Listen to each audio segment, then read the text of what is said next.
Hello world, good morning, good afternoon, good evening. Welcome to Robothought Zero to Hero series C and C++ coding in Arduino Mega. Alright guys, we are on lesson number 8, types of variables in C++ Arduino. Now what are the types of variable? In the previous lesson I showed you what a variable means, right? So basically, the integer int variable, the int which we type in Arduino, right? The variable type is only one type of variable. Okay, for example, the if you want to use a different type instead of integer, you can use float. Okay, float is another type. It's a floating point. You can call it as a floating point value, right? It's another type of a variable. Like this, there are a couple of other types which I'll show you one by one. All right. So the floating point variable is used basically to store a number that contains a fractions, right? For example, 2.5, 5.1, 7.0, or minus 200.21, blah blah blah, whatever, right? So the floating point variable is defined in the same way as a integer value int, except that the keyword for that is going to be float. float is the keyword which is going to be used in Arduino IDE, right? The keyword is used instead of int. Okay, I'll show you how to do that, and I will show you with an example so that you guys can understand.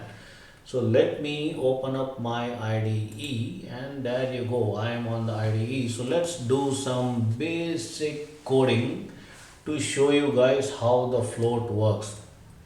Alright, so now let's do the setup. I'll just go into the setup mode, and I will say float. Say float. Can you see the color changes immediately as soon as you type float, because these are all inbuilt methods and functions. Float average, okay, and then semicolon, and then what we can do is serial S should be capital uppercase, serial dot begin with 9600 baud rate speed, end with a semicolon, and then say average equals, let me set some random value, right? Floating value, say 12.3256, something like that, and then end with a semicolon, and then let me print again serial dot print ln. Okay, what you're going to print, I'm going to print the average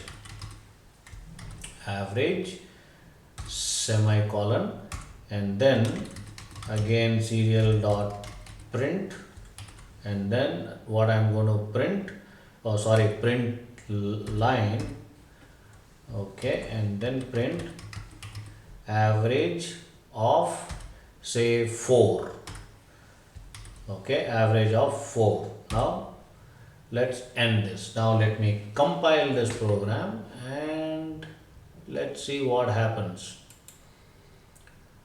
Click the right tick mark on the left hand corner below the file menu. You can compile it, and then you need to click the arrow to upload it. I'm uploading the sketch into my Arduino, and good part is there is no error because all the syntaxes are perfect. Now let me open the serial monitor. Alright, so it shows, let me just share the serial monitor with you guys. See, can you see it shows 12.33, and then the average 12.32.56, because we are averaging it out with 4. So that is how the floating point works. That is how the float function works. Now you might be wondering, guys, what is this int float? How is it going to be related to robotics and artificial intelligence? Well, you will understand that slowly. These are all basics. All this stuff will be applied when you write a real-time code to operate, to make a robot to do something for you guys, right? So that is how it works.